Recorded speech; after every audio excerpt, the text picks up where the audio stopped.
గుర్తు తెచ్చుకోవడానికి 2020 ఉపయోగపడిందని నేను భావిస్తున్నా. మరో పక్క నిజమైన దార్శనికుడు ఎట్లుంటాడు, ఒక విజనరీ ఎట్లుంటాడంటే తన చేతల్లో తన బతికే విధానంలో, జీవన విధానంలో, తను వ్యవహరించే తీరులో చూపిస్తారనేది ఒక తండ్రి ఒక కొడుకు ద్వారా ప్రపంచానికి తెలిసింది. తండ్రి రాజశేఖర రెడ్డి గారు అయితే, కొడుకు ఈరోజు జగన్మోహన్ రెడ్డి గారు. ఆ రోజు ఆయన కూడా వాక్ ది టాక్ అంటారు, తను ఏదనుకున్నారో అది చేసుకుంటూ పోయారు. ఈరోజు ఈయన కూడా అదే చేస్తూ ఉన్నాడు, మన కళ్ళ ముందు ఏడాదిన్నరలోనే చేసి చూపిస్తున్నాడు, ఇంకా చేస్తాడు కూడా. ఇవి ఎందుకు గుర్తు తెచ్చుకోవాలంటే, ఒక మనిషి క్యారెక్టర్ కానీ, అలాగే అతను నాయకుడైతే అతని వెనకంబడి ఎలాంటి వాళ్ళు తయారవుతారు, ఎలాంటి వాళ్ళు ఉంటారు, ఒకవేళ పార్టీ అయితే దాని కల్చర్ ఎట్లుంటుంది అనేది రెండు వర్టికల్స్ అటు ఇటు ఉన్నాయి. కాబట్టి ఎన్నిసార్లు చూసుకున్నా తనివి తీరదు పోల్చుకోవడానికి రెండు కంపారిటివ్ మన స్టేట్లో ఉండడం. ఇందులో ఒకటి మనకు దురదృష్టం అయితే, రెండోది మన అదృష్టం. చంద్రబాబు గారు దురదృష్టం అయితే, రాజశేఖర రెడ్డి గారు ఈరోజు జగన్మోహన్ రెడ్డి గారి అదృష్టం. ఈ రెండింటి మధ్య తేడానే మనకు పెద్ద గీత చిన్న గీత, ఇది లేనిది ఇది చెప్పలేము. అందరూ అనుకుంటుండొచ్చు, ఎందుకు చంద్రబాబు నాయుడు గారు అయిపోయింది కదా మీది మీరు చెప్పుకోవచ్చు కదా అని. మాది మేము చెప్పుకోవాలంటే మాకు దగ్గరలో గుర్తు ఉండేది, ఇదిగో ఇది చిన్నది అని చెప్పడానికి ఉండేది చంద్రబాబు నాయుడు గారు. ఇది ఇట్లా ఉండకూడదు, ఇట్లా ఉండాలి అని చెప్పడానికి ఉంటుంది. కాబట్టి ఆయన అంటున్నాం తప్ప ఆయన అగౌరవపరచడానికో లేదా అవమానించడానికో కాదని సవినయంగా మనవి చేస్తున్నాం. సో ఇక్కడికి వచ్చేసరికి రియల్ విజనరీ ఏం చేస్తాడు ఆయన? ఒకవేళ ఉపాధ్యాయుడైతే తన టీచింగ్లో కనపడుతుంది, ఫిలాసఫర్ అయితే తన టీచింగ్స్లో కనపడతాయి, ఓ లెక్చరర్ అయితే విద్యార్థులను తయారు చేయడంలో కనపడుతుంది, ఓ రాజకీయ పార్టీ అధినేత రాజకీయ నాయకుడైతే తన పార్టీలో, తన దాంట్లో, తన జీవన విధానంలో, తన చుట్టూ ఉండేవాళ్ళ దాంట్లో అవి వ్యక్తం కావడమే కాకుండా ఆయన విధానాల్లో కానీ ఆలోచనలో ప్రస్ఫుటిస్తాయి. అధికారం వస్తే అమలులో అది ప్రస్ఫుటిస్తుంది, కనిపిస్తుంది. అట్ ది సేమ్ టైం మరి ఈయన ఇన్నాళ్ళు ఎట్లా సర్వైవ్ అవుతూ వచ్చారు చంద్రబాబు నాయుడు గారు అనేది మన కళ్ళ ముందు కాంటెంపరీ చరిత్రే.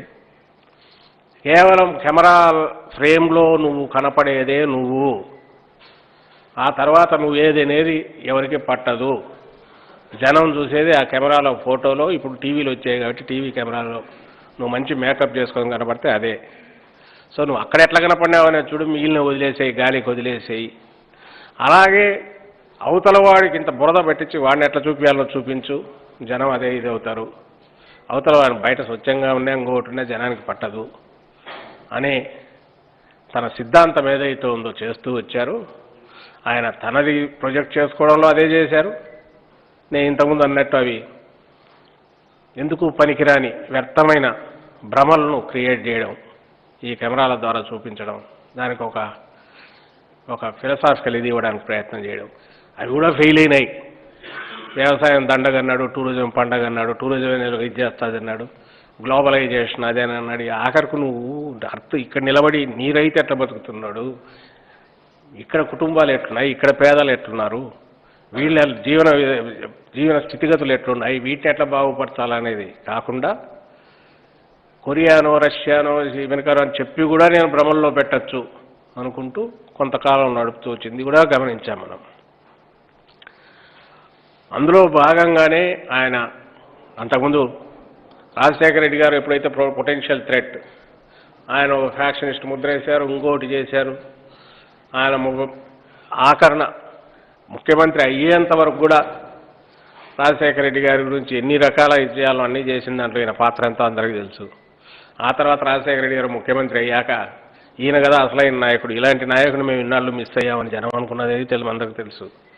ఆయన అప్పట్లో ఆయనకున్న పరిమితులకు లోబడి ఒక విప్లవాత్మక సంస్కరణలు ఎలాంటివి తెచ్చారు, ఏవైతే ఆధునికంగా మోస్ట్ కాస్ట్లీయెస్ట్ థింగ్స్ అయిన విద్యా వైద్యం కింద అవి ఖరీదైనవి కాకుండా పేదలకు కూడా అందించాలనే ప్రయత్నం సక్సెస్ఫుల్గా ఎట్లా చేశారు, మిగిలిన అభివృద్ధి కానీ, రైతుకు అత్యవసరమైన ఉచిత కరెంటు కానీ లేదా ఇరిగేషన్ ఎట్లా చేసి ఇవన్నీ చూసిన తర్వాత, ఆయన హఠాన్మరణంతో ఎన్ని గుండెలాగా చూసిన తర్వాత ఇది కదా రియల్ అనేది ప్రపంచానికి తెలిసింది.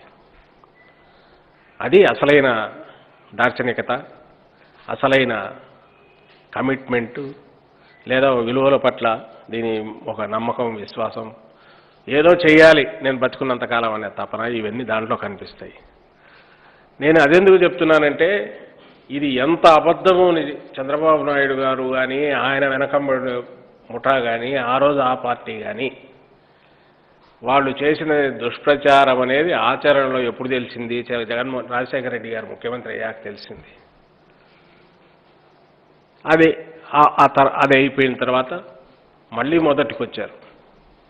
ఎక్కడా అలవాటు పోలేదు. ఆ రోజు రాజశేఖర రెడ్డి గారిని ఎట్లా చేశారో జగన్మోహన్ రెడ్డి గారిని కూడా చిన్న విత్తనం వేసి అది పెద్దది చేసి ఏ రకంగా అక్రమ కేసులు బనాయించారో, ఏ రకంగా అసలు సంబంధం లేని వ్యవహారాల్లో ఇరికించాలని చూశారు, అవన్నీ కోర్టులో సరైన ఇది కూడా లేకుండా ఎట్లా మేనేజ్ చేశారు, ఆ రకంగా అన్యాయంగా అక్రమంగా ఆయన జైల్లో ఉండాల్సి రావడం జగన్మోహన్ రెడ్డి గారు, ఇది కూడా అందరం చూసాం, చాలామందికి గుర్తుంటుంది, దాంట్లోకి ఎక్కువ పోవాల్సిన అవసరం లేదు.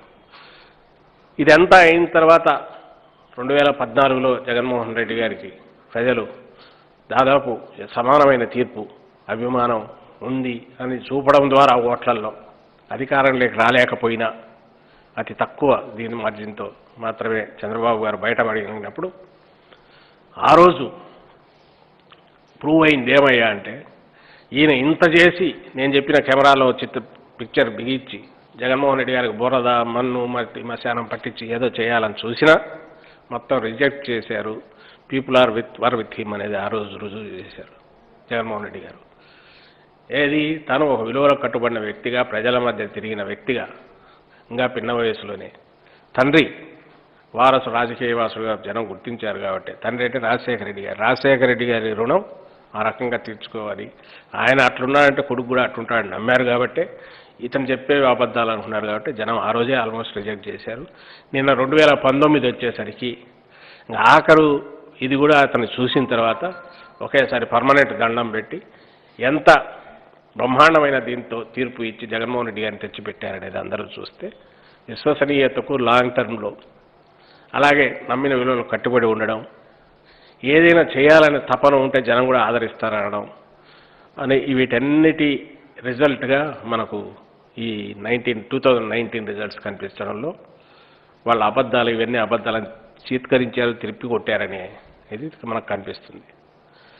ఇది ఒక భాగం అయితే, ఆ తర్వాత 2014-15-19 మధ్య చంద్రబాబు నాయుడు గారికి ఇచ్చిన అధికారం, ఓ గొప్ప అవకాశాన్ని ఆయన ఎలాగా మిస్యూజ్ చేసుకున్నారు, ఎలాగా కాన్షియస్గా తెలిసే అన్ని గాలి కొదిలేసి ఆఖరి దశలో ఎంత వీలైతే అంత దండుకోవాలని ఎట్లా రూల్ చేసే, రూల్ అనబడే అన్రూల్ లాంటిది, మిస్ రూల్ ఎట్లా జరిగింది.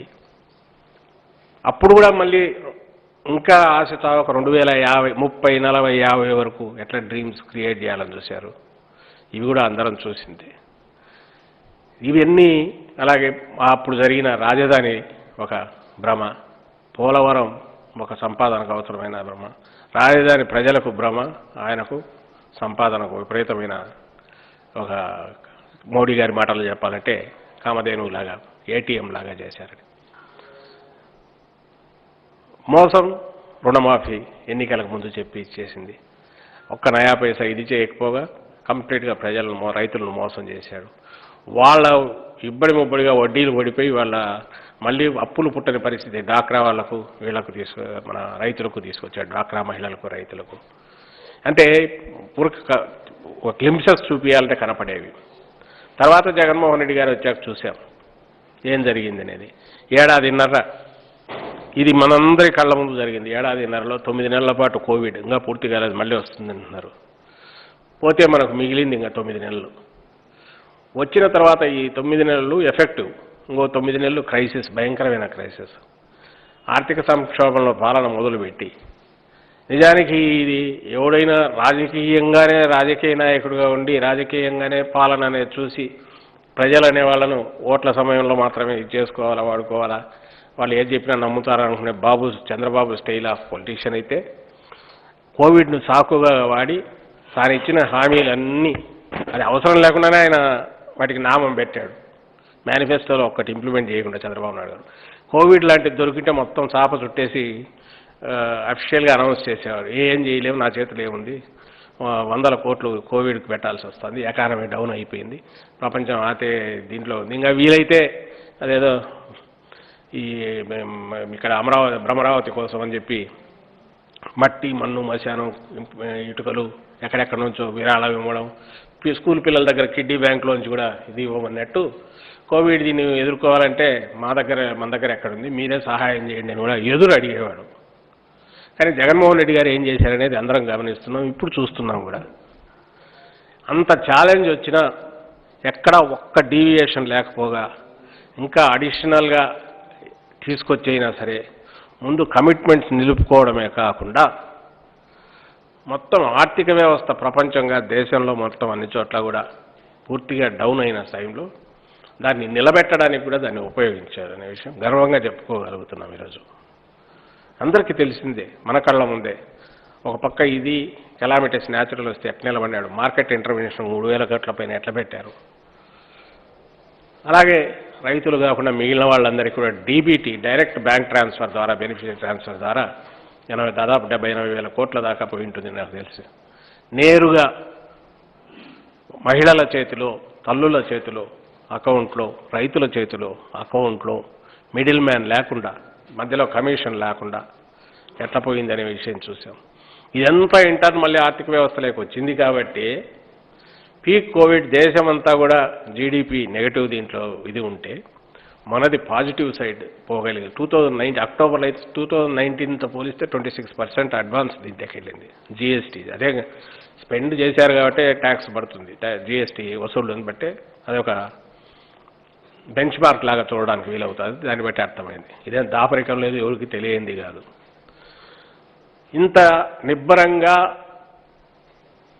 ఒక పక్క ప్రజలకు డైరెక్ట్ సహాయం చేయడంతో పాటు మిడిల్ మెన్ను లంచాలను ఇవన్నీ తీసి ఎక్కడా లేకుండా, ఇంతకుముందు రూపాయి అంటే 10 పైసలు పోయేది, రూపాయి అంటే ఇప్పుడు రూపాయి డైరెక్ట్ వెళ్ళి పడుతుంది. అంతే తప్ప ఇంకా మధ్యలో ఎవరు ఇది లేకుండా చేస్తున్నారు. అది మహిళలకు పెద్దపీట వేసి చేస్తున్నారు. లేటెస్ట్ ఇప్పుడు జరుగుతున్నదే చూస్తే తిరునాళ్ళలాగా రాష్ట్రం అంతా మన ఇళ్ల స్థలాల పంపిణీ, ఇళ్ల కన్స్ట్రక్షన్ పునాదులు వేయడం అనేది బహుశా ఇది నభూతో నా భవిష్యత్ అని అందరికీ తెలిసింది. బహుశా ఇంతవరకు తెలియదు. రాజశేఖర రెడ్డి గారి హయాంలో ఇళ్ల స్థలాలు కొంత జరిగింది. ఆ తర్వాత ఇంత పకడ్బందీగా ఇంటి స్థలము ప్లస్ ఇల్లు కన్స్ట్రక్షన్ అనేది ఇంతవరకు ఎక్కడ జరగలే. 30,75,000 ఇంకా 1,00,000 పెరిగారు, తగ్గేటివి కాదు. ఎందుకంటే 9 months టైం పెట్టాం. ఇంకా ఎవరన్నా ఎలిజిబుల్ ఉంటే అప్లై చేయమంటున్నారు కాబట్టి. ఎలిజిబుల్గా ఉండి అర్హతలు ఉన్నవారు ఒక్కరికి కూడా మిస్ కాకూడదు, అనర్హులకు రాకూడదు అనేది ఎంత స్ట్రిక్ట్గా ఇంప్లిమెంట్ చేయాలనో అర్హులకు రాకుండా ఉండని పరిస్థితి తలెత్తకూడదు అనేది ఆయన ఖచ్చితంగా కిందికి మళ్ళీ చెప్తున్నారు. అది కింది వరకు ఫాలో కావడానికి, ఇంప్లిమెంట్ చేయడానికి అవసరమైన వ్యవస్థ కూడా కిందికి ఉంది కాబట్టి, థ్యాంక్స్ టు విలేజ్ సెక్రటేరియట్స్ అయితే గ్రామ వాలంటీర్ల వ్యవస్థ వల్ల, ఏదైతే ఈయన ఏర్పాటు చేసిన వ్యవస్థ, అది కూడా సంవత్సరం క్రితమే ఏర్పాటు చేసిన వ్యవస్థ, స్ట్రీమ్ లైన్ అయ్యి ఈరోజు ప్రజల జీవితాల్లో భాగమైన వ్యవస్థ ఉందో దానివల్ల అది సాధ్యమవుతుంది. అందరం చూస్తున్నాం. ఏడాదిలో ఏంటి ఎక్కడన్నా ఊహకు అందుతుంది 68,000 ఎకరాలు ఇయర్ మార్క్ చేయడం ఏంది, ప్రొక్యూర్ చేయడం ఏంది. అందులో దాదాపు 25,000 ఎకరాలు ఇంతకుముందు ఆయన మాట్లాడిన దాంట్లో చూస్తే, గవర్నమెంట్ ల్యాండ్ చూస్తే మిగిలిందంతా ప్రొక్యూర్ చేసింది. ఇంత ఎక్కడ చిన్నపాటి ఇది లేకుండా ప్రొక్యూర్ చేసి లేఅవుట్లు చేసి, ఒకవేళ ఆ రోజు కరోనా లేకపోతే ఉగాది రోజు ఇచ్చేవాళ్ళం. సరే, ఆ తర్వాత రాక్షసులు ఎప్పుడు అందరం అంటున్నదే, యజ్ఞం జరుగుతుంటే ఎట్లయితే రాక్షసులు దాన్ని చెడగొట్టాలని అన్ని దాంట్లో అశుద్ధాలు ఆమెలను వేయడానికి ప్రయత్నం చేస్తారు, అడ్డంకులు క్రియేట్ చేయాలని చూస్తారు. ఆ రకంగా Chandrababu Naidu and co, TDP and co వాళ్ళు, వాళ్ళ మిత్రులు, వాళ్ళ మిత్ర బృందాలు, వ్యవస్థల్లో వాళ్ళ తాబేదారులు, వీళ్ళు పోషిస్తున్న వాళ్ళు, ఇలాంటి వాళ్ళు కలిసి చేయడం వల్ల కోర్టులో అడ్డం పడడం వల్ల డిలే అయింది. కానీ లేకపోతే ఉగాదికి అయిపోయేది, లేదా ఆగస్టులో అయ్యేది. ఆఖరకు ఇప్పటికి కూడా మనం చేస్తున్నది, ఆయన చేస్తున్న, జగన్మోహన్ రెడ్డి గారు చేస్తున్నది, ఏదైతే డైరెక్ట్ ఆస్తి కింద అక్క చెల్లెమ్మలకు ఇవ్వాలనుకున్నాడో, పేదింటి అక్క చెల్లెమ్మలందరికీ ఓ సొంత ఆస్తి భరోసా, ఏదైతే రేపు ట్రాన్స్ఫరబుల్ అండ్ బ్యాంకులో పెట్టి రుణం తీసుకోవడానికి ఉండే అవకాశం ఉండే ఒక ఆత్మనిర్భరము, ఆత్మ భరోసా, ఆత్మవిశ్వాసం ఇవ్వాలనుకున్నారు. అందులో ఒక పార్ట్ మాత్రమే కంప్లీట్ కాగలుగుతుంది. బికాజ్ ఆఫ్ వీళ్ళు కోర్టుకు వెళ్ళి అడ్డం కొట్టడం వల్ల, ఫైనల్ వర్డిక్ట్ రానందువల్ల. గతంలో లాగానే వాటి యొక్క పట్టా మాత్రం ఇవ్వగలుగుతున్నాం కాబట్టి, కానీ ఆస్తి హక్కు అనేది బహుశా కోర్టు అయిపోయినాక ఇవ్వగలం. అలాగే ఇల్లు కన్స్ట్రక్షన్ ఒక నీట్గా 4-5 areas where you will have కొంత ప్రైవసీ, నీట్గా టాయిలెట్ కట్టి సపరేట్ కట్టించి ఇచ్చి, వరండా ఇచ్చి, common living area kitchen separate ఇచ్చి, ఒక ప్లాన్డ్గా ముచ్చటైన ఇండాల్లో ఎక్కడెక్కడో స్లమ్స్లోనో ఎక్కడ ఉండాల్సిన వాళ్ళకు ఒక్కసారి ఒక సొంత ఇంటిలోకి, అందులో కూడా సొంతంగా సొంత ఇల్లు విత్ ప్లాన్డ్ లేఅవుట్ అన్ని ఫెసిలిటీస్తో, ఇవి జగన్మోహన్ రెడ్డి గారు మాత్రమే చేయగలరు అనేది మరోసారి రుజువు చేస్తూ ఇప్పుడు ఇంప్లిమెంట్ అవుతున్న విషయం మీరు గమనించారు. మళ్ళీ అమ్మఒడి రేపు 9వ తేదీందే ఇక్కడి నుంచి జంప్ చేసి దీనికి ఒక సామాజిక న్యాయం ఒకటి ఉంది. ఇందులో మహిళలకు, మొత్తం మహిళల పేరు మీద మహిళా సాధికారతకు ఒక పెద్దపీట వేసి రియల్ టర్మ్స్లో, ఇట్స్ నాట్ ఏదో ఉపన్యాసాల్లో మాటల్లో చెప్పి దులుపుకొని పోవడం కాకుండా మహిళా సాధికారతకు రియల్ స్ఫూర్తినిచ్చే రకంగా, అర్థం కలిగించే విధంగా దాన్ని ఆచరణలో ట్రాన్స్లేట్ చేసి ఇప్పుడు చూపిస్తున్నారు. ఇది దానికి పీక్ వచ్చి సొంత ఆస్తి హక్కు కూడా వచ్చేసింది. ఇది ఇంతకుముందు డెసిషన్ మేకింగ్ క్యాష్ రూపంలోనే కాకుండా ఆసరా రూపంలో అయితేమి, అమ్మఒడి రూపంలో అయితేమి, చేయూత రూపంలో అయితేమి, అది కాకుండా ఇప్పుడు ఏకంగా ఆస్తి కూడా అక్క చెల్లెమ్మలకు ఆయన రాసిచ్చినట్టు అవుతుంది. ఇది ఇంతకుముందు చంద్రబాబు నాయుడు గారు చేసిండొచ్చు. ఎందుకు చేయలేదు అంటే ఆయన ఇంట్రెస్ట్, ఆయన దృష్టి అది కాదు. ఇది ఈయన ఫిలాసఫీ, అది ఆయన ఫిలాసఫీ. ఇందులో ఎమోషనల్ ఇది లేకుండా చూడాలంటే ఈయన ఆలోచన ధోరణి, ఆయన ఆలోచన ధోరణి అన్నప్పుడు ప్రజలు ఆ ఆలోచన ధోరణి ఉన్న నాయకుడు కావాలన్నా, ఈ ఆలోచన ధోరణి ఉన్న నాయకుడు కావాలన్నా అంటే ఎవరిని సెలెక్ట్ చేసుకుంటారనేది గోడ మీద రాత లాంటిది, క్లియర్గా తెలిసిందే. ఎవరిని సెలెక్ట్ చేసుకుంటారు? జగన్మోహన్ రెడ్డి గారిని సెలెక్ట్ చేసుకుంటారు. జగన్మోహన్ రెడ్డి గారు లాంటి నాయకుడిని సెలెక్ట్ చేసుకుంటారు. అయినా సరే దీని నుంచి జనం దృష్టి మళ్లించడానికి ఏం చేస్తున్నారు, ఆయన పక్కనుండే పక్క బృందాలు, పక్కన వాయిద్యాల బృందాలు చంద్రబాబు నాయుడు గారిది అనేది చూస్తున్నాం. అసలు సంబంధం లేని ఇష్యూస్, ఎక్కడా లేనివి, మతం, కులం, ఇంకొకటి ఎక్కడొస్తే ఏదైనా లోకల్ లెవెల్ ఇన్సిడెంట్ జరిగితే దాన్ని తీసి వీటినన్నింటినీ కుట్టిగుచ్చి వీటిని మీడియానే కాకుండా కోర్టుల ద్వారా కూడా ఎట్లా తీసుకొచ్చి ఇది ఒక జనరలైజ్డ్, ఇది భయంకరంగా ఉన్న పరిస్థితులు క్రియేట్ చేసే దీన్ని వ్యవస్థలను మేనేజ్ చేసి ఎట్లా చేస్తున్నారని కూడా చూస్తున్నాం. ఈజ్ ఇట్ రియల్ కాదనేది అందరికీ తెలుసు. ఇంతకంటే భయంకరమైనవి ఏ సొసైటీలో అయినా గవర్నమెంట్ ఏం చేయగలదో అది చేస్తుంది, విధాన నిర్ణయాలు తీసుకుంది, ఇంప్లిమెంటేషన్ కింద చేయించగలుగుతుంది. తప్పులు జరిగితే కరెక్ట్ చేయించుకోవడానికి కరెక్టివ్ మెజర్స్ ఉంటాయి. పారదర్శకతకు పోవాలంటే పోవచ్చు, క్లోజ్ చేయాలంటే క్లోజ్ చేయొచ్చు. ఇక్కడ జగన్మోహన్ రెడ్డి గారు మొత్తం ఓపెన్ చేసి పాలన వికేంద్రీకరించి కింది వరకు తీసుకెళ్ళి తనకున్న విచక్షణాధికారాలను సెంట్రలైజ్ చేయకుండా, గవర్నమెంట్ చేతుల్లో ఉంచుకోకుండా, పార్టీ చేతుల్లో ఉంచుకోకుండా కిందికి ఇచ్చి ఓపెన్ అయి స్క్రూటినీకి నేరుగా పాలన అందిస్తున్నారు. ఈ టైంలో కింద ఎక్కడన్నా పొరపాట్లు జరిగితే దాన్ని కరెక్ట్ చేసుకోవడానికి కూడా అవసరమైన వ్యవస్థలను ఏర్పాటు చేస్తున్నారు. ఉదాహరణకు ఇసుకో కానీ, మద్యం కానీ, వీటికి స్పెషల్ ఎన్ఫోర్స్మెంట్ బ్యూరో అంటే ఇవి పెట్టడం కానీ, ఏదైనా సరే చట్టాలను చేస్తున్నారు. అయినా సరే కింద జరుగుతుంటాయి, వాటిని కరెక్ట్ చేసుకుంటూ పోతుంటాం. అవి తీసుకొని వచ్చేసి జనరలైజ్ చేసి రాష్ట్రం అంతా ఇదైంది చేయాలనే ప్రయత్నం చేయడం అంటే దీన్ని మభ్యపెట్టి మసిపూసి ఇంకోటి ఏదో జనానికి క్రియేట్ చేయాలనే ప్రయత్నం చేయడం, అది చేస్తున్నారు వాళ్ళు చేసేసి. అయితే మా ధైర్యం ధీమా ఏంటంటే 1 కోటి కుటుంబాల దాకా దాదాపు అన్ని రకాలుగా బెనిఫిట్లు పొందుతూ, మల్టీ బెనిఫిట్స్ ఒకటి కాదు ఎక్కువ బెనిఫిట్స్ పొందుతూ, అలాగే రైతులు వాళ్ళ విత్తనం దగ్గర నుంచి విక్రయం దాకా మొత్తం సహాయం రైతు భరోసా కేంద్రాల ద్వారా అక్కడ తీసుకుంటూ, ఇంకో పక్క ప్రాజెక్టులు ఆగమేఘాల మీద తొలిసారి మన పోలవరం లాంటిది కూడా అప్పుడు మొత్తం నిలబడిపోతే ఇప్పుడు ఊపు మీద నడుస్తూ ధీమాగా మళ్ళీ చెప్తున్నాం 2022 ఖరీఫ్ నాటికి నీళ్ళు ఇస్తామని చెప్పి దాన్ని పనులు శరవేగంగా పరిగెత్తిస్తూ అందరినీ ఇది చేస్తున్న జగన్మోహన్ రెడ్డి గారి పాలనలో ఎవరైతే ఈ బెనిఫిట్స్ పొందుతున్నారో వాళ్ళందరికీ తెలుసు, ఎస్ ఇక్కడ ఒక పాలన ఉంది, ఇక్కడ ఒక పాలకుడు ఉన్నాడు, ఈయన నమ్ముకుంటే రాష్ట్రం బ్రహ్మాండంగా ఉంటుంది, నా జీవితం బ్రహ్మాండంగా ఉంటుంది, నా పిల్లల జీవితం బాగుంటుంది, నా మనవళ్ళ జీవితం బాగుంటుంది, సుఖశాంతులు నా కుటుంబంలో ఉంటాయి, నా చుట్టుపక్కల ఉంటాయి అనేది వాళ్ళకు తెలుసు. అయితే ఇవి కాని లేయర్ ఉన్నాయి. బహుశా చంద్రబాబు నాయుడు గారు లాంటి వాళ్ళు టార్గెట్ చేస్తున్నది కూడా అదే. ఆయనకు విజయవాడలో తాడేపల్లిలో ఏదైనా ఇన్సిడెంట్ జరిగితే తాడేపల్లిలో దాని ఇన్సిడెంట్ గురించి ఎవరికి వాళ్ళకి తెలుసు కాబట్టి ఒక ఒపీనియన్ ఫామ్ అవుతుంది. అయితే ఆ పక్కన కృష్ణ అవతారం విజయవాడలో తెలియదు, అక్కడ ఈ పేపర్లో ఏమొస్తే తెలుస్తుంది. ఇంకా శ్రీకాకుళం కడపలో అసలు తెలియదు కాబట్టి అక్కడ చూపించి మీడియా ద్వారా వక్రీకరించవచ్చు. బట్ రాష్ట్రమంతా కూడా ఆయన పాలనలో దురాగతాలను, దుర్మార్గాలను, అన్యాయాలను ఫేస్ చేసిన వాళ్ళకు ఎట్లయితే ఆ పాలన గురించి తెలుసో, దాన్ని అనుభవిస్తున్న వాళ్లకు ఈ పాలన గురించి, ఇందులో ఉన్న పాజిటివ్ లక్షణాల గురించి తెలుసు. అయితే ఇది కానీ middle class, upper middle class, opinion makers, మేధావులు, ఈ బెనిఫిట్స్ అవసరం లేని వాళ్ళందరి ఒపీనియన్లు మార్చడానికి ఏవైతే పనికొస్తాయో అలాంటి విష బీజాలు నాటే ప్రయత్నం కంటిన్యూస్ చేస్తున్నాడు. కాబట్టి వాళ్ళకు మా అప్పీల్ మేము ఎప్పటికప్పుడు చేసుకోవాల్సి వస్తుంది. బాబు గమనించండి, మీరు విలువలు అనేవి నాయకుడిని బట్టి ఉంటే ఆ నాయకుడు ఎలాంటి వాడో మామను దించేసి అధికారులు, ప్రజలిచ్చిన అధికారం ఆయన దగ్గర నుంచి లాక్కున్న దగ్గర నుంచి రీసెంట్ అప్పటిది ఓ తరాలు, 2 తరాలు, 3 తరాలు అయిపోయినాయి అనుకుంటే ఓటుకు నోటు కేసులో నిన్న మత్తయ్య అనే వ్యక్తి చెప్పాడు ఎట్లా జరిగింది, స్క్రీన్ ప్లే ఎట్లా జరిగింది, ఏ రకంగా జరిగింది. అది అందరూ తెలుసు, ఈయనే ఫోన్లో మాట్లాడాడు ఎంత బుకాయించినా కూడా.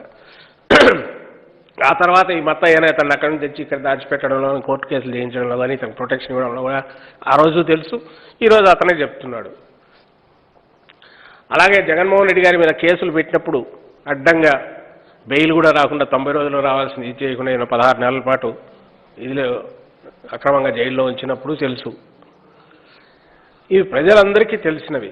అంటే అలాగే ఆయన వచ్చి ఇంతవరకు చెప్పిన హామీ మేనిఫెస్టోలో ఒక్కటి కూడా ఇంప్లిమెంట్ చేయలేదు. పైగా 2019 ఎన్నికలకు ముందు అసలు ఆ మేనిఫెస్టోలో కనపడకుండా కంప్యూటర్లోంచి కూడా తీసేసింది కూడా మీకు చదువుకున్న వాళ్ళకు అందరికీ తెలుసు. కాబట్టి అది ఒక స్టైల్ ఆఫ్ వర్కింగ్ ఆర్ ఒక స్టైల్ ఆఫ్ థింకింగ్, ఒక స్టైల్ ఆఫ్ ఆ పర్స్పెక్టివ్, ఆ లీడర్ లక్షణం. ఇటుపక్క ఇంకొక నాయకుడు ఉన్నాడు, తను చెప్పిన దాన్ని యథాతథంగా అటు ఇటు డీవియేషన్ లేకుండా ఇంప్లిమెంట్ చేయడము, అగ్రెసివ్గా చేయడము. ప్రజలు నాకు తీర్పు ఇచ్చింది 5 ఏళ్ళే కాబట్టి నేను 4 ఏళ్లలోనే 3 ఏళ్లలోనే పూర్తి చేయాలి. మామూలుగా అయితే ఇప్పుడు కొన్ని చేసి మళ్ళీ ఎలక్షన్ టైం వరకు చేయడం అని కాకుండా ముందే చేసి వాటి ఇంప్లిమెంటేషన్లో కూడా సాధక బాధకాలను కవర్ చేసుకుంటూ మళ్ళీ నెక్స్ట్ ఎన్నికల్లో వచ్చి ఇదిగో మేము ఇచ్చేసామని చెప్పాలనుకుంటున్నది దేవుడి నుంచి యజ్ఞంలాగా చేస్తూ వస్తున్న ఈ లీడర్ ఇక్కడ ఉన్నాడు. చేయలేనిది అసలు చెప్పట్లేదు, చెప్పింది ఏది చేయకుండా ఆగట్లేదు. ఇంకా దానికి మించి వచ్చిన తర్వాత తెలిసిన వాటిని సరిదిద్దడానికి ప్రయత్నం చేస్తున్నాడు ఈ నాయకుడు ఉన్నప్పుడు.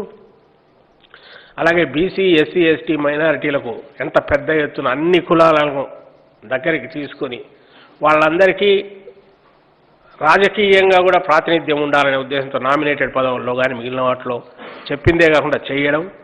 ఒకే రోజు 700 మందికి పైగా బీసీలను 136 కులాలకు చెందిన బీసీలందరినీ కార్పొరేషన్లు డైరెక్టర్లుగా పెట్టడం అయితే, అలాగే దేవస్థానాల్లో బోర్డులోని మిగిలిన వాటిలో అయితే తీసుకురావడం, ఇవన్నీ కూడా మన కళ్ళ ముందు జరుగుతున్నవి. ఇందులో ఆ రోజు చెప్పినా ఈరోజు కుదరలేదని ఇంకో రకమైన చేసినచ్చు ఎక్కడా జరగట్లా. ఈరోజు డీబీటీ ద్వారా కిందికి పోతున్నది మీరు పైనుంచి కింది వరకు చూస్తే అన్ని కులాల వాళ్ళు అందులో పేదలు అయి ఉంటే ఖచ్చితంగా దాంట్లో ఉన్నారు. ఉండకుండా ఉన్నవి ఎక్కడుంటే తెచ్చి చూపమని అంటున్నాం. తెచ్చి చూపండి ఖచ్చితంగా వాటిని. ఎందుకు జరగలేదు, అర్హత లేనందువల్ల కాక వేరే కారణం వల్ల ఎక్కడన్నా ఇంటే ఇంక్లూడింగ్ పలానా పార్టీ అని పొరపాటు ఎక్కడైనా జరిగితే కరెక్ట్ చేసుకుంటాము అంటే ఇంతవరకు అవి రావట్లేదు. అంటే తర్వాత తెలియదేంటి, ఎన్నికలు అనేది ఎన్నికల వరకు ఒకసారి అయిపోయిన తర్వాత పార్టీలకు అతీతంగా, కులాలకు అతీతంగా, ప్రాంతాలకు అతీతంగా ఎట్లా పాలన అందించాలనేది ఒక ఆదర్శప్రాయమైన పాలన 7 ఏడాదిన్నరలో అయింది. ఇందుకు భిన్నంగా అయిందేమో మీరే పరిశీలించండి అని ఈ ఒపీనియన్ మేకర్స్, ఒపీనియన్ మోల్డర్స్ అయిన మేధావులకు, విఘ్నులకు, చదువుకుని ఉద్యోగాల్లో ఉండే వాళ్ళకు అందరికీ విజ్ఞప్తి చేస్తున్నాం. ఇంకొక ఇండస్ట్రియల్ గ్రోత్ ఎట్లుందో అది కూడా మొదలైంది. పోర్ట్లు వస్తున్నాయి, ఇన్ఫ్రాస్ట్రక్చర్ ఎప్పుడు ఊహించరు. బహుశా ఈ టర్మ్ అయిపోయేలాగా అటు ఎయిర్పోర్ట్లు ఇప్పుడున్నవి డెవలప్ కావడంతో పాటు భోగాపురం కంప్లీట్ అవుతుంది, ఇంటర్నేషనల్ ఎయిర్పోర్ట్. అలాగే పోర్ట్స్, సీ పోర్ట్స్ రెడీ అవుతున్నాయి. ఇవి కాక కోస్ట్ లైన్ అంతా డెవలప్మెంట్కి ఒక పక్క ఇంకో పక్క నడుస్తుంది. పాలనా వికేంద్రీకరణలో భాగంగా ఇవి కోర్టులలో ఇది అడ్డం పడకపోతే ఈవేళకే బహుశా వైజాగ్ నుంచి ఎగ్జిక్యూటివ్ క్యాపిటల్ ఫంక్షనింగ్ మొదలయ్యేది. 3 ప్రాంతాలకు వాళ్ళ భావోద్వేగాలను గౌరవిస్తూ at the same time decentralised development కోసం ఉపయోగపడే రకంగా, చోదక శక్తులుగా ఉపయోగపడే రకంగా పరిపాలనా వికేంద్రీకరణ కూడా మిడిల్ జరగడానికి స్కోప్ ఉండేది. అది కూడా ఈ కోర్టుల నుంచి అడ్డం పడడం లాగింది. ఇది ఒక కమిటెడ్, దీని మీద ఒక కమిట్మెంట్తో చేస్తున్న నాయకుడు ఈ పక్క ఉన్నాడనేది ఈ ఏడాదిన్నరలో పూర్తిగా ఆచరణలో చూపిన నాయకుడు జగన్మోహన్ రెడ్డి గారు ఉన్నారు. ఆ నాయకుడు వచ్చే 4 ఏళ్లలో కూడా ఎంత అభివృద్ధి డెవలప్మెంట్ జరుగుతుంది అనేది కూడా ఇప్పటికే చూసి మనకు దాన్ని ఆమరణలో కూడా చూపడం మొదలుపెట్టిన విషయం మీరందరూ గమనించినారు. వచ్చే సంవత్సరం వచ్చేసరికి ఇంకొంత ముందుకు ఇంకొంత అడ్వాన్స్మెంట్తో బహుశా ఈరోజు చెప్పినట్టు ఆయన చెప్పినట్టుగానే ఇళ్ల వర్క్ మొదలైతే 30 లక్షల ఇండ్ల యాక్టివిటీ జరిగితే కన్స్ట్రక్షన్ రంగం ఎట్లా ఇది అవుతుందో కూడా డిఫరెంట్ వీళ్ళకందరికీ ఆర్టిజన్స్ కానీ పనిచేసే వాళ్ళకి కానీ మెటీరియల్ సప్లైస్ కానీ ఎట్లా అవుతుంది, ఎకానమీ ఎట్లా బూస్ట్ అవుతుంది కూడా కోవిడ్ నేపథ్యంలో. అలాగే కోవిడ్ని ఎట్లా ఎదుర్కొన్నాము, ఇప్పుడు రేపు వచ్చేదాన్ని ఎంత డిసిప్లైన్డ్గా వర్క్ ఫోర్స్ కానీ కింద అఫీషియల్స్ కానీ ఎట్లా దాన్ని ఫేస్ చేస్తున్నాం, దీని నుంచి బయటపడడానికి ఇటు రీసెర్చ్ పరంగాను అలాగే వాటి మెడిసిన్స్ అవైలబిలిటీ పరంగాను అలాగే రోగులను ఆదుకోవడంలో కానీ వాటి నుంచి బయటకు వచ్చిన తర్వాత వాళ్ళకి సేవ చేయడంలో కానీ ఏ రకంగా చేస్తున్నాం అది కూడా అందరం చూసాం. ఇంకా ఆరోగ్యశ్రీ లాంటివి, నాడు నేడు హాస్పిటళ్ళు చెప్పుకుంటూ పోతే అది ఒక రికార్డు పరంగా ఒక పెద్ద చిట్టాలాగా అవుతుంది. కాబట్టి నేను వాటిలోకి పోదలుచుకోలే. ఇవి అందరం చూస్తున్నవి, కళ్ళ ముందు గమనిస్తున్నవి. ఇవన్నీ అయిన తర్వాత ఆఖరికి 2020 ముగిసినాక నేను ఇంతకుముందు అన్నట్టు ఇప్పుడున్నవి 2 నాయకులు ఉన్నారు. ఒక ఆయన 40 ఏళ్ల అనుభవం ఉన్న వృద్ధ నాయకుడు, ఆయన నుంచి నేర్చుకోవాల్సింది ఒకటి ఉంది, ఏది చేయకూడదు, ఎట్లా ఉండకూడదు నాయకుడు అనేది. ఇంకొక నాయకుడు యువ నాయకుడు ముఖ్యమంత్రి జగన్మోహన్ రెడ్డి గారు. ఎలా ఉండాలి నాయకుడు అనేది పెద్దవాళ్ళు వృద్ధులు కూడా నేర్చుకోదగ్గ ఆదర్శప్రాయమైన నాయకుడు ముఖ్యమంత్రిగా ఇటు ఉన్నారని చూపడానికి ఆ 5 ఏళ్ళు అంతకుముందు ఆయన పాలన, ఈ ఏడాదిన్నరలో ఈయన పాలన, పరీక్షలు తట్టుకొని ఈ పాలన ఎట్లుంది అనేది చెప్పడానికి నేను ఈ మీడియా కాన్ఫరెన్స్ వాడుకుంటున్నాను. ఆ తర్వాత ఫైనల్గా తేలింది ఏంటంటే 2020 ముగిసింది. ఒక నాయకుడు చంద్రబాబు నాయుడు గారు ఒకదానికి ప్రతినిధిగా ఉన్నాడు. హీకే man of manipulative politics, man of manipulations, man of imaginative media creations. ఇవి ఆయన అయితే, ఇటు పక్కన man of principles, man of masses, man of people Jaganmohan Reddy గారు ఈ వైపు ఉన్నారు. ఈ వైపు ఈయన ఉన్నది అనేది తన ఆచరణలో ఈ ఏడాదిన్నరలో నిరూపించారు. చంద్రబాబు నాయుడు గారు తను అదే అని ప్రూవ్ చేయడానికి గత 20 ఏళ్ళు ఎంత కష్టపడినాడో ఇప్పుడు కూడా అదే పని చేస్తూ చరిత్రలో తన ఒక ఘోరమైన తన జీవిత చరిత్రను తనే సొంతంగా రాసుకుంటూ ముగించుకుంటున్నాడని నేను భావిస్తున్నాను. Thank you very much.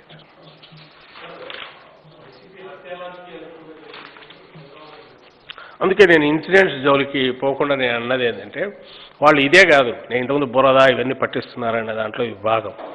మొన్న రాముడు శిరస్సు తీసిన అది ఖచ్చితంగా తెలుసు. నేను అందుకే బియాండ్ దట్ పోతున్నా, ఇన్సిడెంట్స్ జోలికి పోవట్ల. శ్రీకాకుళంలో మన విజయనగరంలో అక్కడ రాముడి విగ్రహం శిరస్సు ఇది జరిగింది అని అన్నారు. స్ట్రైట్ క్వశ్చన్ అడుగుతున్నాం, ఎవరికి ఇంట్రెస్ట్ ఉంటుంది, ఎందుకు ఇంట్రెస్ట్ ఉంటుంది? డే అండ్ నైట్ పబ్లిక్ గురించి ఆలోచిస్తూ దానివల్ల వైఎస్ఆర్సీపీకి కానీ జగన్మోహన్ రెడ్డి గారికి కానీ ఓ దేవుడి విగ్రహాన్ని ఇది తప్పించినందువల్ల ఏ రకమైన లాభం ఉంటుంది? ఎవరు ఇలాంటివి చేస్తారు? జగన్ మాకు చెప్పుకోవడానికి నేనే ఇంతకుముందు అన్నట్టు ఆ చిట్టా ఓపెన్ చేస్తే మీకు బోర్ కొడుతుంది ఏమేం చేసినామని చెప్పాలంటే రోజు ఇవే చెప్తుంటారు జనానికి అట్లా అనిపిస్తున్న దశలో మా అంతటా మేము దానికే టైం సరిపోకపోతే ఇంకో రకంగా చేస్తాం. ఎవరు చేస్తారు? డిట్రాక్టర్స్ చేస్తారు. ఎవరు ఆ తిరుమలలో పూర్ణకుంభం ఎప్పుడూ ఉండే పూర్ణకుంభమే దాంట్లో నుంచి క్రాస్ చూడడానికి ఎవరు ప్రయత్నం చేస్తారు? ఎవరైతే జగన్మోహన్ రెడ్డి గారి మీద బురద చల్లాలా, దీనికి లేని రంగు క్రియేట్ చేయాలని. జగన్మోహన్ రెడ్డి గారు ఎందుకు ఒక మతం కోసం అని చెప్పి చేస్తారు? ఆయన ప్రజారంజకమైన పాలన ఇచ్చి మంచి పేరు తెచ్చుకోవాలని ఆయన ఓ పక్కగా కింద మీద పడుతుంటే కళ్ళ ముందు కనపడుతుంది, ప్రాక్టికల్ చేస్తుంటే తన్ను పోడ్చుకున్నట్టు ఎందుకు చేస్తారు ఆయన ఒక దీనికి?